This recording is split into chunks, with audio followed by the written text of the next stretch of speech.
Hey guys, welcome back. Today I thought we'd brush up on some of the fundamentals of lighting and rendering in Unreal Engine and play around with some of the cool toys, and in particular have a look at some IES light profiles and see how we can manipulate some of the core lighting components of Unreal Engine.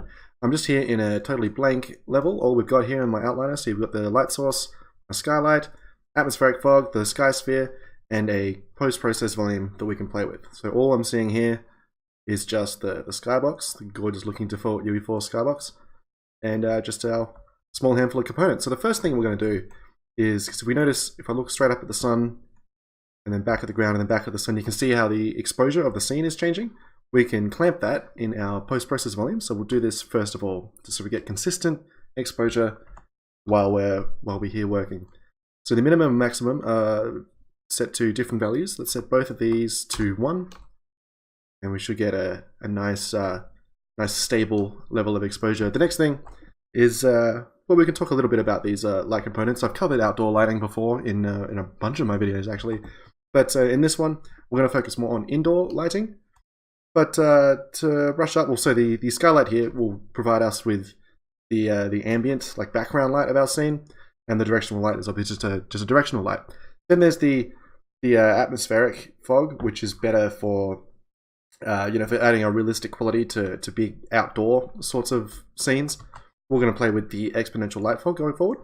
But first, let's just make ourselves a little scene here. So starter content, shapes. Let's drop this into the scene here. Just put it at the origin. Make it a bit smaller, a bit bigger. Something like that should do. Perhaps a little bigger.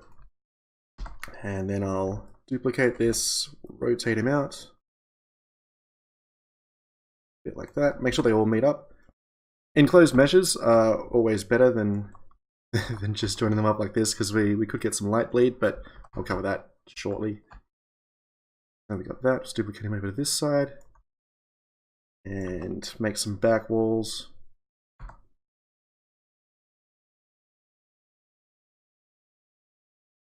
Just like this. And then a ceiling. Alright, now if we get in here, let's see, do we have a gap anywhere?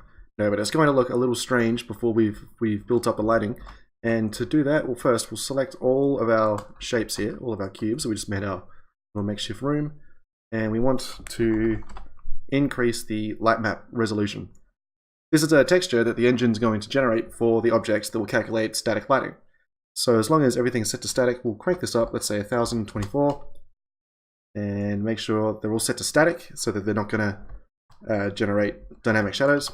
And then up here in build, with this little menu here, we'll set our lighting quality.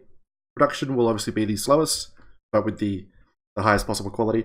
Preview's the quickest, and it's pretty good. It's pretty good for just testing. For now though, this won't take long. We'll just set to production and then build lighting. This should just take a couple seconds. Okay, with our lighting build done, you can see we've got this pitch black room here because there's no light coming in from outside. There's no possible way that anything inside our little makeshift room can be lit. And we can even grab our skylight here, and if we crank up our intensity value, we'll see that nothing's happening. And if we go outside, well, it's got some glow to it. See, it's affecting outdoor surfaces, but not our indoor surfaces. So we're not going to need to touch our skylight, at least not yet. We'll play with it a little bit later. Then we have our atmospheric fog, which we can just delete. We're not going to use that at all. As for these two guys, I'm just going to drop them below the floor so we don't have to look at them. And let's get something in here that we can light. So we get our mannequin and our animations. We'll drop in our first person idle and just leave it here in the scene somewhere. In fact, let's put it right in the middle of our room. And now we can start playing with some lights. So the first light we'll have a look at is the point light, which, as the name suggests, is just light that comes from a point. Just a dot in space that's going to just emit light for us. And over here in our details pane, we have a whole bunch of different settings that we can play with, which I'll quickly run over here. So the most sort of obvious and important one is the intensity, which is currently set to 8 CD. That's candelas. If we see down here in intensity units, we'll set this to lumens, which is a more sort of common unit, but it's somewhat arbitrary because it's just a value that you crank up and down, and changes the intensity of the scene. The next most important one we have is the attenuation radius, which is how far the light will spread, depending on how big you want the light in your scene. Let's see what else we got. The source radius, soft source radius, and source length. We won't sort of look at too much. Although the source radius is the size of the light. So as you can see here on the model, it's changing the way that light is being dispersed across the surface of our mannequin here. We'll leave that at 0 for the time being, and scroll down here. We'll find where are we? Would find, well, perhaps this light doesn't have temperature. That's okay. Well, we got color here, which obviously just changes the color of the light as it appears in the scene. Very straightforward.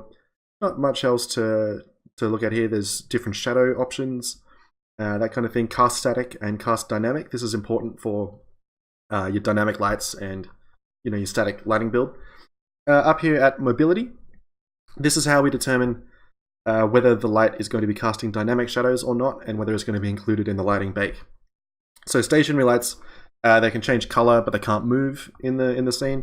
Static lighting is just a straight up, well, static lights. It's going to have entirely baked lighting, which is the cheapest to have in your scene, but obviously it's not a dynamic light. And then we have movable, which makes it fully dynamic. So this is for if, say, you have a character with a torch. You want the torch to be fully dynamic, so it's casting shadows in real time over, over all the surface in your scene. That's a good example of a use for a point light. Just any light that sort of, well, literally comes from a point, like a candle, a light bulb, like that kind of singular light source. Anyway, we can delete this guy. Let's have a look at the next one, the spotlight, which, as the name suggests, and you can kind of see it here, that it's just beaming a light in one direction from a point in space outwards in a cone. Now these are very, very cool lights. A lot of the same features as the spotlight. For example, the mobility, intensity, all of this good stuff.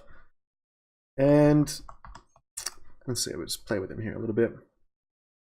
So we'll come back to the spotlight in a sec once we start talking about IES profiles, but for now, delete that and I'll go over the next one, which is the rectangular light, which is a new light in Unreal Engine, which is light that sort of works like the area lights in Maya, almost. Let's see, let's go back up to the top here. So we have the source width and the source height, changes the shape of the light and the way that it disperses its photons, I guess you call them. Very new light, very cool to play with. We'll leave this one for a future video. Let's just delete him for the time being. And grab a spotlight back in the scene. So yeah, we'll get a spotlight here, and I'll just position him somewhere. In fact, we'll center it properly, and we'll pull it back. We'll shine it right on our mannequin, just like that. So we'll talk about some fog effects, because it's nice to have rays with your light and those very cool atmospheric sort of fog effects. But we deleted our atmospheric fog component because we're in an indoor scene and we're not going to really need it. Let's go over here to our modes. We'll search for a class. We want the exponential height fog, which I'll just drop in the scene, make sure it's centered, and I'll just lower it beneath the floor so we don't have to see it. And you can see it's already got some bit of this exponential height fog in the room here with us. Hope that comes through on the recording. But we're going to play not with the default exponential height fog, but we're going to come down here, check this box for volumetric fog, which is sort of gives the fog density, and you can have a bit more control over it, a bit more play. And it's going to affect our spotlight here. As we'll see if we will adjust not the scattering, we want the extinction scale. We crank that up, and we can kind of see it. We'll have to drive up the intensity here. See, so as the intensity comes up, you can see more of the light sort of appear in space. It's a very, very cool effect. One of my favorite things about volumetric fog in Unreal Engine. And now, I mean, there are more settings that you can play with here. Let's find where is our exponential height fog? And this is our extinction scale, which we can crank up even more. We can really drive this up, get some proper blockish fog. And then there's the scattering density, which at 0, it is going to cast light in every direction, or equally in all directions. Whereas at up at 1, it's going to cast light just in the light's direction, or opposite the light's direction in this case. If we pull this down, it'll do the opposite. There we go. So it's fairly straightforward, fairly simple. We'll leave this though at 0, just to give us that nice spread of light, and we'll bring this extinction scale back down to like 10. Okay, with that done, where did I put it? Go to this folder. So we'll have a look at IES light profiles. IES stands for Illuminating Engineering Society. It's just a little file, a digital profile for a light that exists in the real world. Or not necessarily, like they can be custom lights. And I've gone and found a few sourced from free sources, free to use in any project that you like, and I'll bundle them up and put them for a link for you to download down in the description below. And they're super easy to use. All you have to do is come down, like grab your light, come down to light profiles, see the IES texture, and just drag and drop one of them in. So for starters, where's a cool one? Let's get display here. We've got this display light. And and also in the editor here, if we hit G, we will hide all of our little icons and things, so we can see the effect of our light much more clearly. And the most important thing about IES profiles is over in this little box here. If we click this to use IES intensity, for one thing, depending on your IES texture, it's going to really blow out the light here. But we have a scalar value that we can manipulate. So we set this thing down to something like 0.01, 0.001. There we see. So we're letting the IES texture take full control of how the light is spread and dispersed without a blanket sort of light intensity. And as you can see, our light's default intensity has been grayed out because we're letting the texture do most of the work for us. So with some very fine values, we can see how this works. Let's grab this. Let's adjust my light a little bit. Turn off snapping on rotate. Get a very nice looking, very nice looking lighting right there. And another thing about these IES profiles is it's changing the way the light moves sort of in every direction. So let's reset our rotation so it's pointing straight down. And if I bump it right up against a wall, we can see the different ways that an IES texture will affect surfaces. So if I drop in, let's say, where am I looking? Let's get this X arrow light. And we'll reset.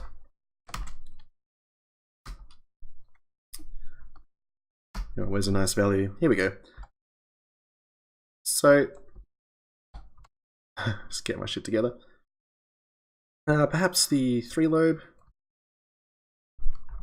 You can really play with these lights for hours and hours and hours.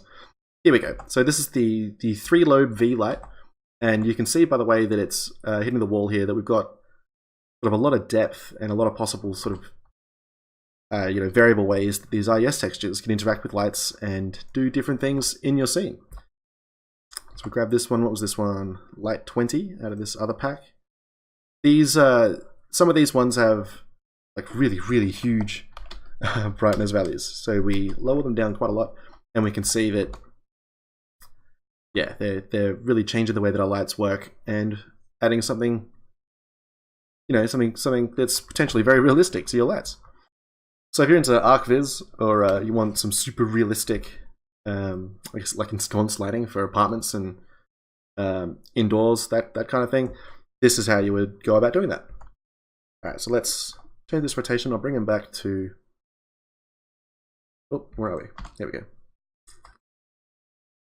Bring him back to the center here.